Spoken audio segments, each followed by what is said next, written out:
फैज़ान रमज़ान, रोज़े की हालत में प्यास की शिद्दत से कैसे बचा जाए। आइए सुनते हैं।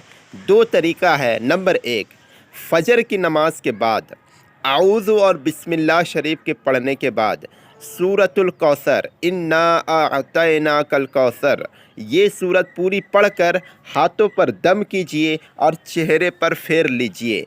इंशाअल्लाह अज़्ज़ व जल्ला रोज़े की हालत में प्यास की शिद्दत से हिफाजत होगी। दूसरा तरीक़ा ये है कि फ़जर में यानी सहरी खाकर एक खजूर चबाइए और साथ ही में एक घूंट मुंह में पानी भर लीजिए। दोनों को अच्छी तरह से मिक्स कर लीजिए और उसे निगल जाइए। इसी तरह से एक एक करके 3 खजूर इसी तरह कीजिए। इंशाअल्लाह अज़्ज़ व जल्ला में रोज़े की हालत में सारा दिन प्यास की शिद्दत से हिफाजत होगी।